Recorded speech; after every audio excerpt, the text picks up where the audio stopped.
All right, everybody. Well, first of all, thank you very much for joining us today in our first session of the Be Your Best Health Education series for the year.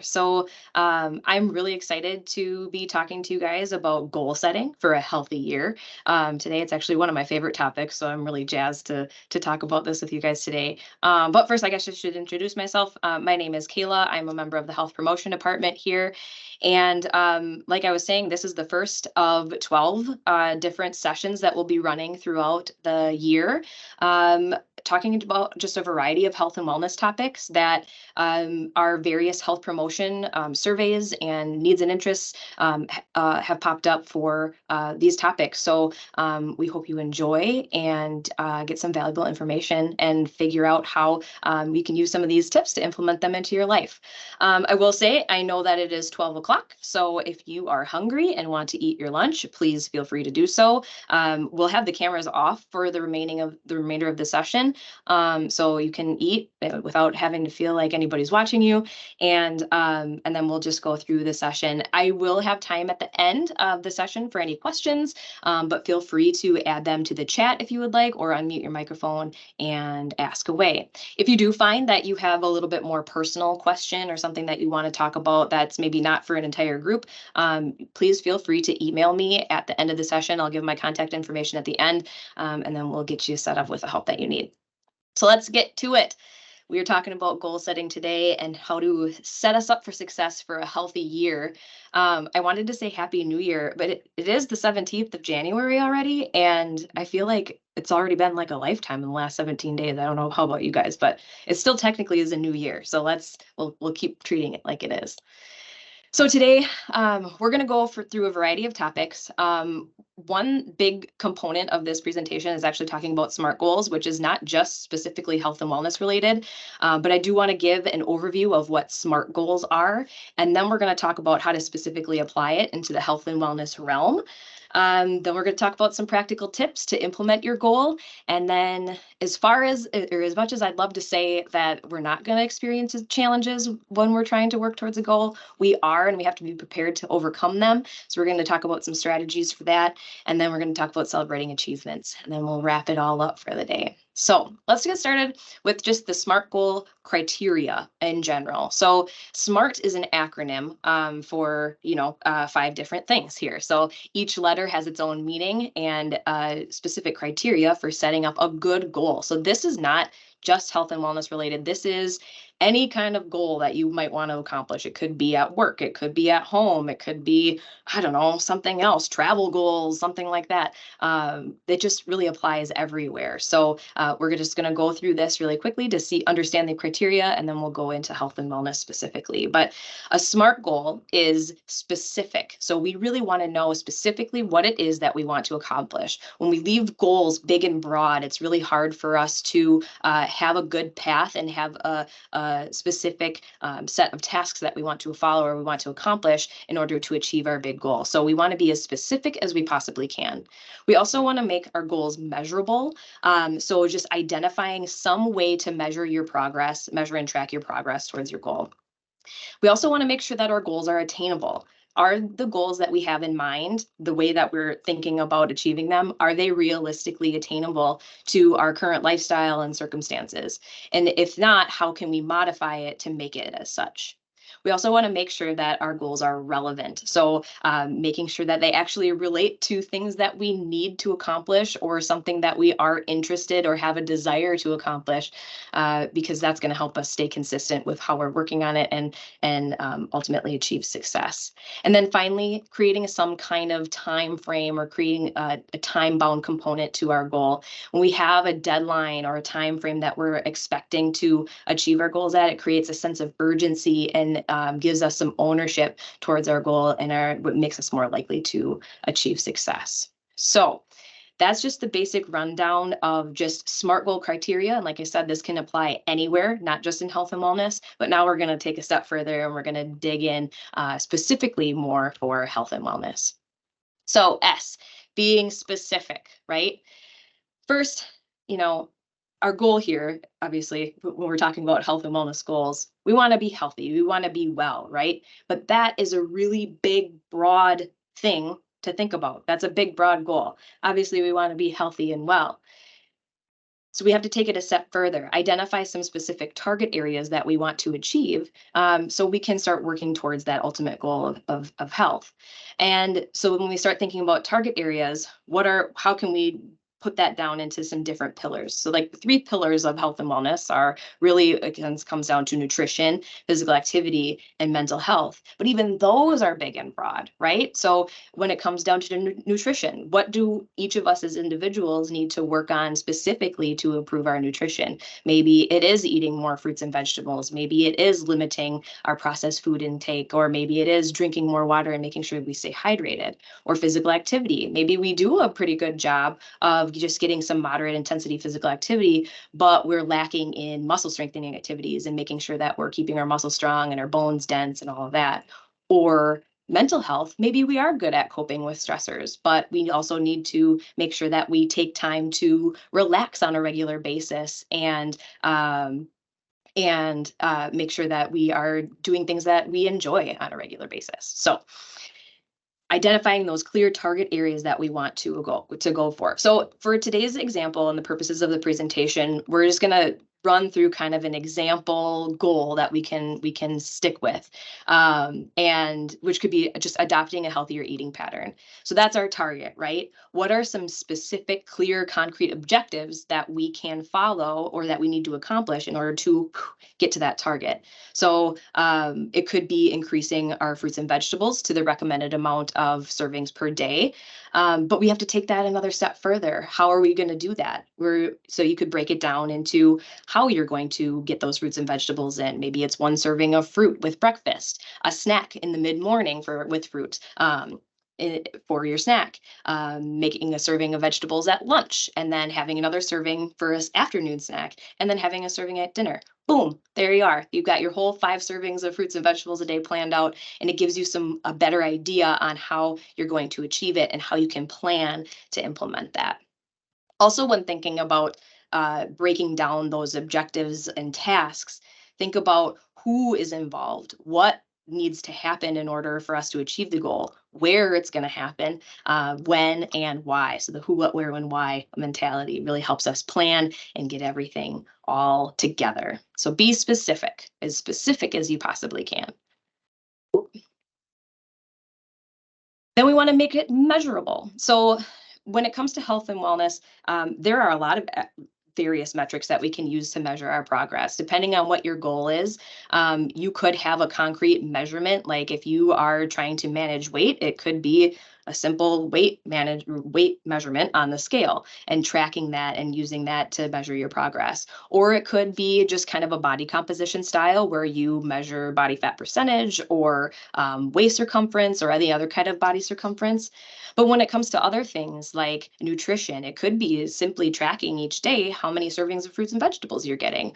Or if it is more so a type of thing that you want to measure, like your quality of sleep, you might have to create a subjective scale, like a rating of 1 to 5 for your sleep quality and how you do that. But you could give yourself a rating every day for your sleep quality, or your stress level scale, kind of creating a scale and using that as a modification or as a way to measure your success.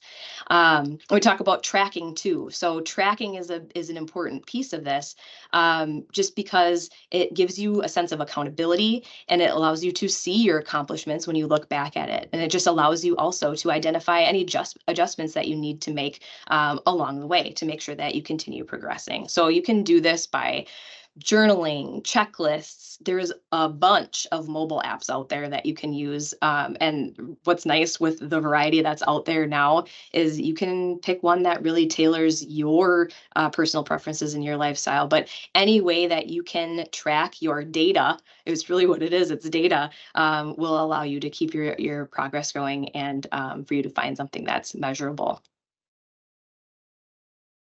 As far as creating attainable lifestyle changes, there's a couple ways that we can look at this. So one, you really kind of have to figure out when you're setting out on embarking on your goal is what kind of change you actually want to make. Is it going to be a gradual change or is it going to be a radical change?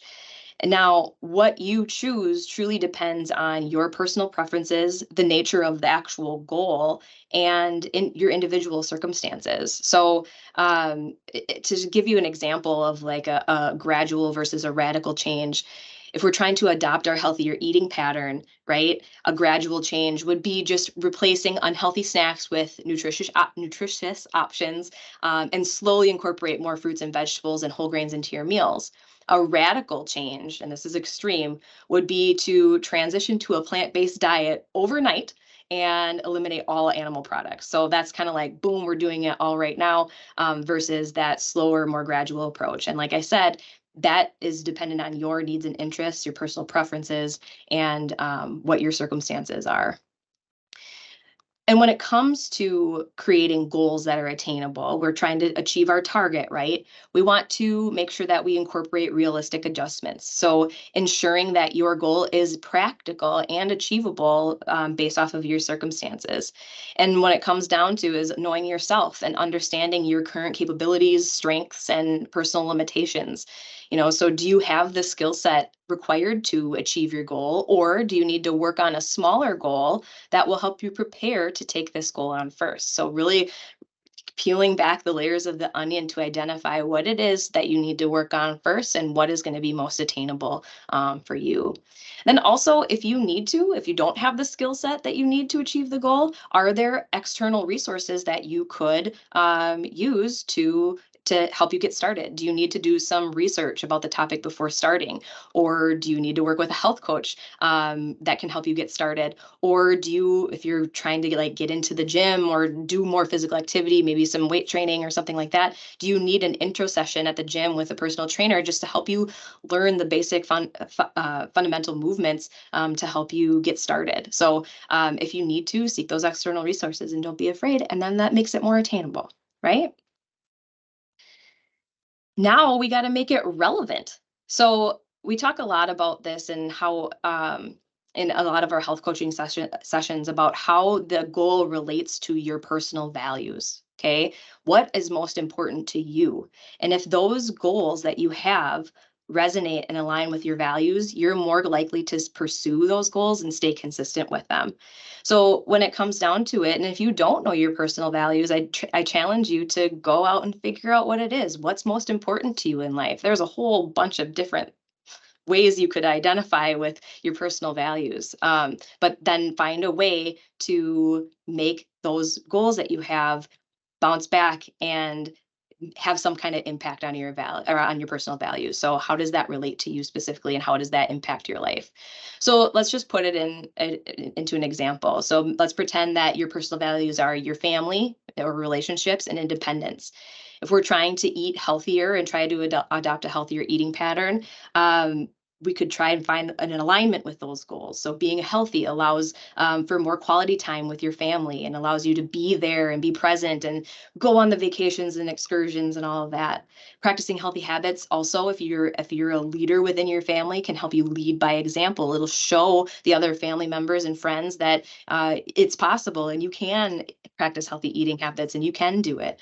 And then finally, too, just being healthy right now helps you later in life and helps you stay independent and continue to do your own activities of daily living and staying as independent as possible without the help of other people.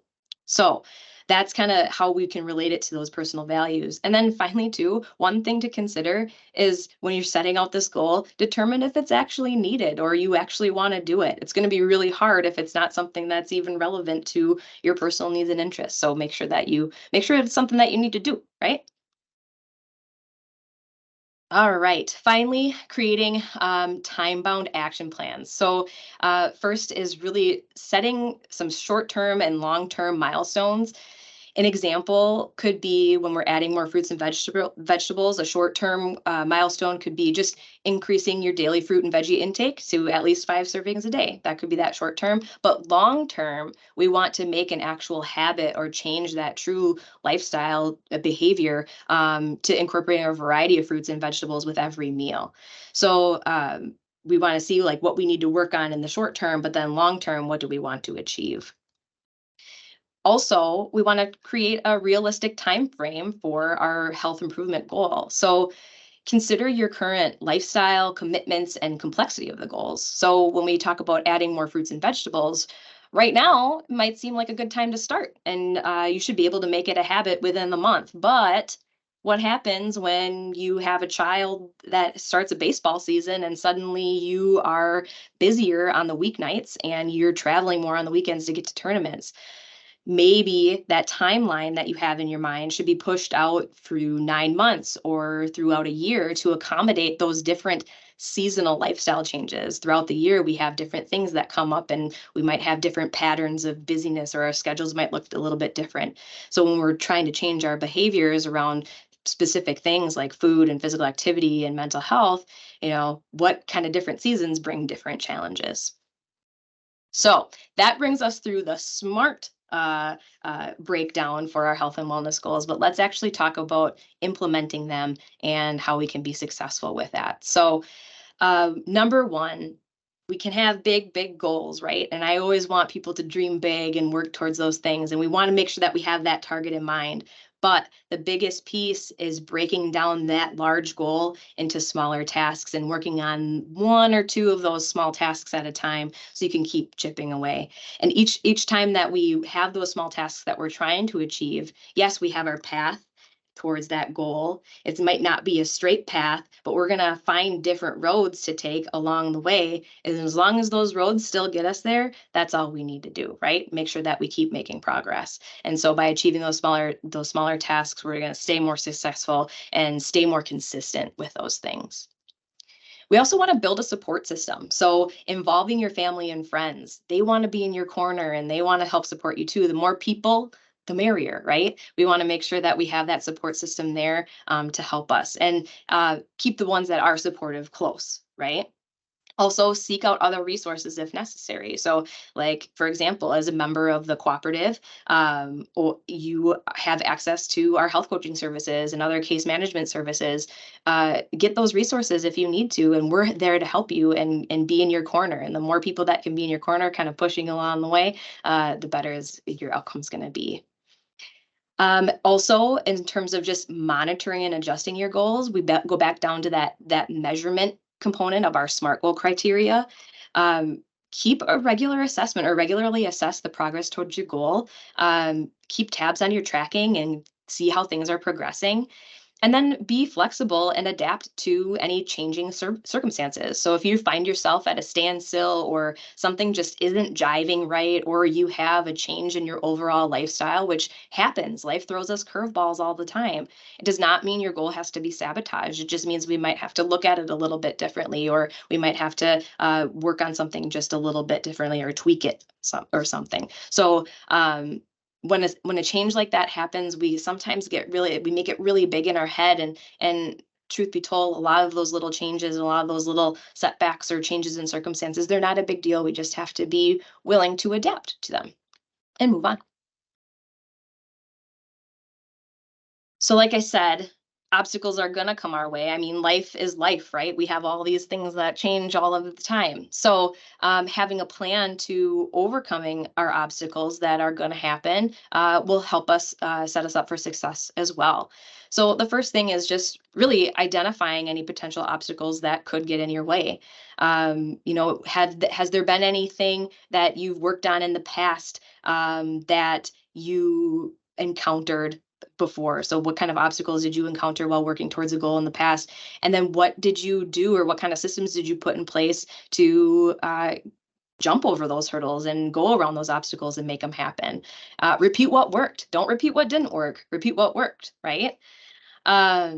Also, just analyze your personal strengths, weaknesses, and opportunities. See what could possibly get in your way of successfully completing your goal.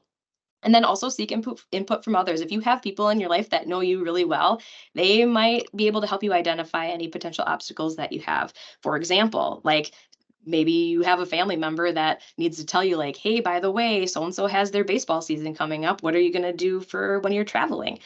Just so you can create a plan around that. This last bullet point here is just identifying any psychological barriers that you might have. Maybe you have some self-doubt about being able to accomplish the goal, or fear of failure, or some tendencies to procrastinate. And if you do have those things, or you do identify those as potential obstacles, maybe an opportunity to work on those before you start working on these other goals might be a better outcome, or make a goal to work on these things simultaneously with your new goal, just so they don't get in the way, because those things, they do pop up, and we want to make sure that we can just trudge through them, because those things, meh, we can get past those things, but we just have to make sure that we work on them too, because they sneak up on us. The second thing is we just need to develop some strategies for overcoming setbacks.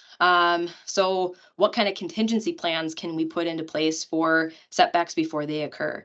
An example of this could be, right, we're wanting to adopt a healthier eating plan, but you find yourself like in the middle of this like stressful week at work, and you kind of realize that you're starting to do some emotional eating, which now you're kind of indulging more regularly on unhealthy snacks and things like that. So that you were doing well with your goal, but now this new kind of habit kind of crept in.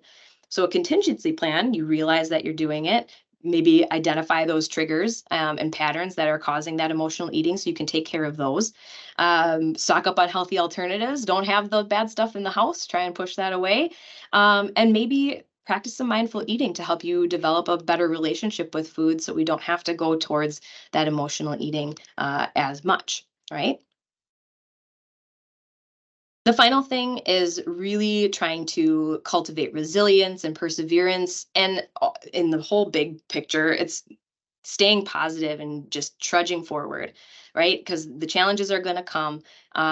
Depending on what the nature of the challenge is, we just want to make sure that we can actually concentrate on what we can control. There's going to be a lot of things that come in life that we don't have any control over, but if we can control what we do, how we react, and what our response is to those changes, then that's going to help us focus our energy and our attention on that and keep us moving forward. Um, Also, it's important that we recognize that setbacks are temporary. They're not forever. And we just need to kind of understand that it's okay. It's just right now.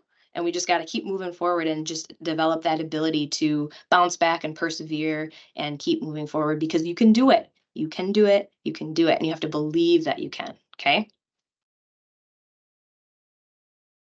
Finally, we want to celebrate our achievements. And this is one just in all of the people that I get to talk to on a regular basis about goals and achieving them and success, is actually celebrating what we've accomplished. So, recognizing any milestones that you've crossed, or recognizing the progress that you've made, it's a really important thing, because why how else are we going to know that we did what we did, right? So if it is something that you need to do, such as create a reward system, it could be a daily thing, it could be a weekly thing, or monthly, some kind of reward system. And it could be as small as putting some stickers on a planner, or we had a departmental challenge where we got to have a sticker every time we drank our water goal, just something little that, hey, we did it. Or it could be like, ooh, I did this for a month, I get to buy a new candle, or I get to treat myself for a spa day, or you know what, I've been working really hard in the gym, I'm going to go out for a peaceful nature walk, just to celebrate what I've accomplished and give myself just a good break and a breather. Also, just really try to encourage your continued growth and improvement. Reflect on any positive changes that you've made and how they influence your personal values. Just kind of keep that as a ever going process. I jumped ahead of here a little bit. I skipped one thing here. I'm sorry about that. Document your progress too. So keep a journal if you're a journal person. Keep photos to track your progress, or make a collage, whatever is going to help you be able to look back and be like, wow, I did that. Look what I did. That's so awesome. Keep it going. And then also, don't be afraid to share your successes. Remember those people that we talked about building your support system? They want to hear about how you're doing too. So the more you share to other people, the more you're talking through it in your own mind too, and you can share with yourself and celebrate with yourself, the better it's going to be, and the more people are going to come around you and support you as well. Okay, let's go through a quick recap here. All right. So let's make this year the healthiest year yet. Okay, that's the goal. No, you have your own goals. That's okay. But first, we want to make sure we make it smart. Start small. build a support system like we talked about just a little bit ago, adjust when necessary, be flexible and be able to adapt, plan for your obstacles and know that setbacks can happen. And then really, when it comes down to any kind of goal, find something that you can do to stay consistent and then celebrate your achievements. Okie dokie. So that's all I really have. But before you go, I just have to say, please join us, continue on this series of our health education series, just to help you be your best. Next month, we're talking about simple ways to reduce saturated fat. And then in March, we're talking about building a balanced plate. And April, we're talking about achieving physical activity with a busy schedule. So that's just the next 3. We've got a whole 12-month schedule of a whole bunch of fun topics. So register just like you did today, or give us a call and we can help you get set up and get you registered for those sessions. Otherwise, please join us. We've got a variety of live events that we have on a regular basis, and they're just 3 to 5 minutes long. So every Monday, we have Mindful Monday, where one of our health coaches runs through a mindfulness exercise to have you be able to put into your toolkit and use whenever you need it again. Fitness in a Flash is every day, Monday through Friday, various times throughout the week, where we just get up and move for a few minutes just to stand up, get up from our chairs and move our body and get some more energy to take on the rest of our day. And then Food in a Flash, right now we're actually in a series on healthy snack swaps. So if you're looking for some ideas on how to make your snacks a little bit healthier, we've got some ideas for you and some tips and tricks on how to implement those into your life. And then finally, too, we talked a lot about goal setting today, and we have a whole team of health coaches who want to help you. So if you're a member of the cooperative and are looking for a little more guidance on setting goals and sticking with them, we are here to help you. We have we offer in-person goal or in-person goals, in-person sessions, virtual or telephonic, whatever works best for you. We want to meet with you, and we also offer some lab services like cholesterol testing and a variety of things like that. So if you're interested in any of this, or you have some personal questions that you'd like to ask, please email me and I can get you connected with the things that you need, or give me a call at the number up here. They'll get you connected to me as well. Now, that's actually all I have for this session. If you don't have any questions, I just want to thank you for coming here today and learning more about setting healthy goals for the year. And I wish you all the luck and wish you success in your goals and whatever you're trying to accomplish. If you do have any questions, I'll open up this time for questions. You can put them in the chat or you can unmute your microphone. If not, we'll see you later. Thank you.